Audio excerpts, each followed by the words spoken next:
from an American author, and she said in her book, when you are a female on the, on top level, don't forget to grab the hand of another female to bring it with you. I hope this can happen. Yeah, me too. If it happens, everybody will be happy. Right.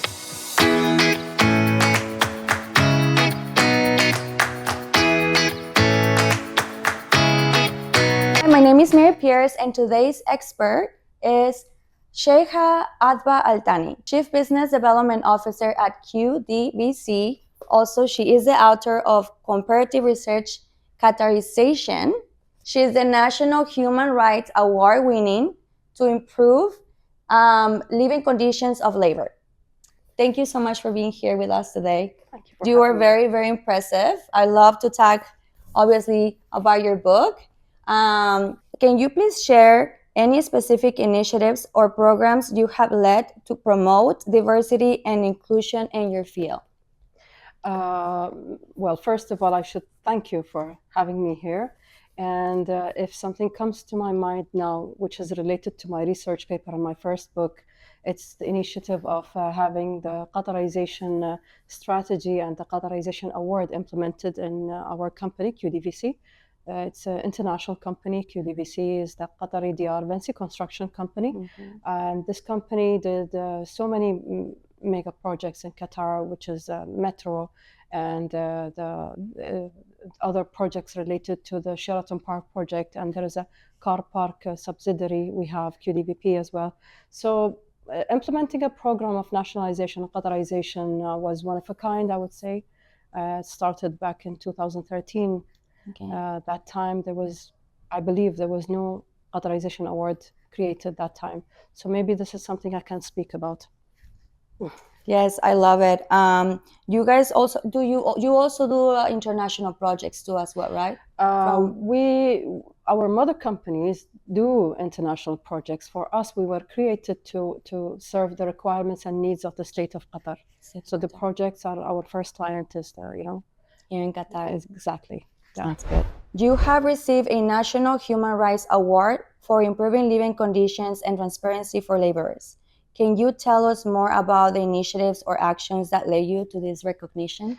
Well, this is something that's worth speaking about. I didn't apply for this award or anything. I was actually back at the end of 2012 when I was appointed as the Chief Support Services Officer, HR and Labor Camp, and everything was under my new responsibility. So the first thing I did is just to reach out to the National Human Rights Authority, and I went there with my team and requested them to audit us and advise us what to do and guide us. They rewarded me for having such being a pioneer in that. I wouldn't say a pioneer. I mean, this was kind of like, it wasn't an obligation. It was something that I requested them to advise us what to do to be perfect, I would say. Like to make it better for their conditions. Yeah. So then that was the time they said, such construction companies come to us and request our advice in terms of the national human rights, standards and everything. So I was rewarded for that. I was actually out of the state of Qatar doing my master, and I was in Paris and I received a call. It was very honoring, actually. MashaAllah, that is very impressive. And I did hear actually some of the news, and I feel like there were fake news about, the labor. Absolutely. And I have seen some of it too, and I was like, why is that, fake news? We implemented this initiative in the company to appoint a psychologist, psychiatrist to check on the laborers during their being appointed, and then during the recruitment phase and the procedure. So we try to understand who is fit, who is not fit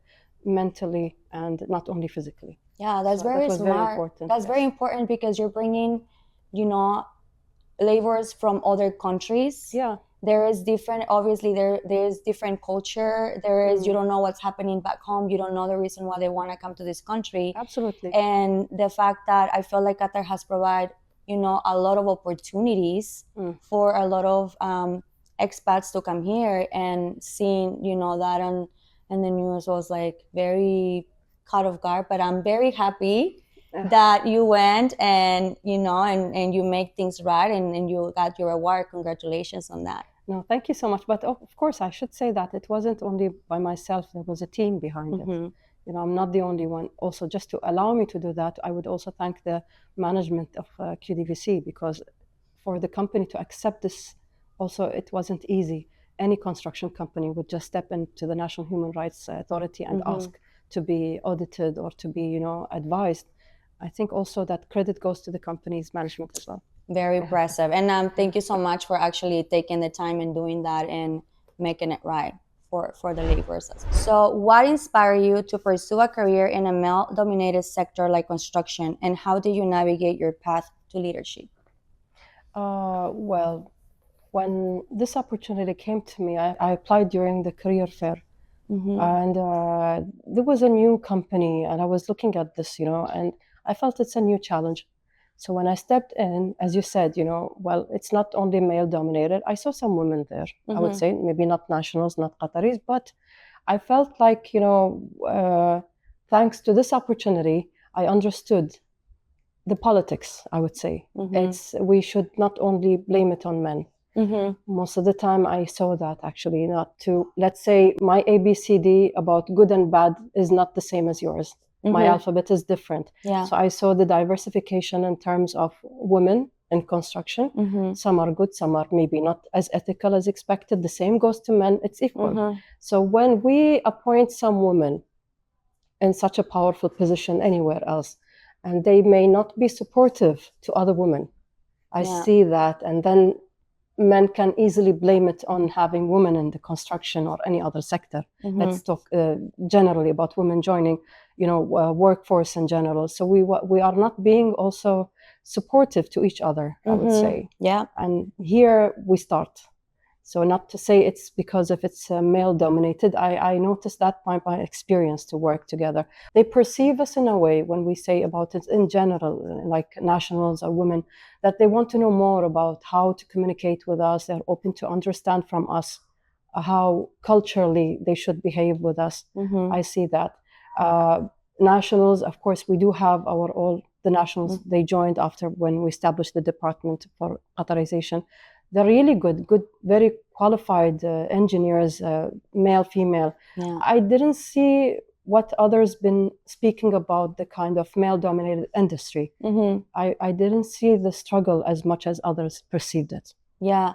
Honestly, you know. Yeah. Do you know what? In my background, I'm in a male-dominated industry as well, with the commercial real estate side. Yeah. And I also have been empowered by a lot of men in my industry.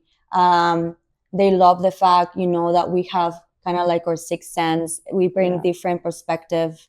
So I do have very, very good experiences. Exactly. It's all about, you know, who you meet, which phase, which era. That time when I joined, construction was booming in Qatar. Everybody was supportive. Yeah, there were some challenges, I would be very frank with you, but it's not the way it should be prioritized to be discussed.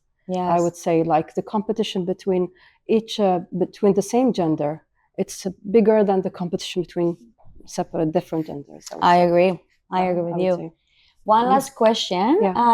What advice would you give to other females that are in a male-dominated industry, you know, that, you know, they believe that, oh, I cannot get into these high management positions because I'm a female?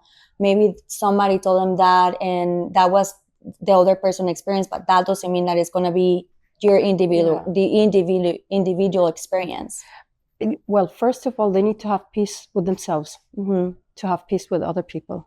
They need to understand, you know, it's the competition shouldn't be with other people, should be with themselves. You know, they need to keep, you know, evolving and developing all their skills before thinking about jumping into any position. I think we have to change this mindset. Currently, I see people only looking into others and perceive them as, you know, enemies, and, you know, competition is not being ethical as it should be, and that's an obstacle for everybody not to get the right position at the right time, I think. Yeah, right. I did read this book from an American author, and she said in her book, when you are a female on the, you know, on top level, don't forget to grab the hand of another female to bring it with you. I hope this can happen. Yeah, me too. If it happens, everybody will be happy. Right. I think, yes, yeah. absolutely. I think it's about, like you said, mindset, abundance, mindset. confidence with yourself, and like you said, preparing and innovating. I think there's definitely opportunities for all of us on the top levels. It's such a pleasure having this interview with you. Thank you very, very much for your time. Pleasure is mine. I hope you guys enjoy it. This is her book. We will tag in the link in the bio where you guys can acquire it. And thank you so much for watching. Thank you.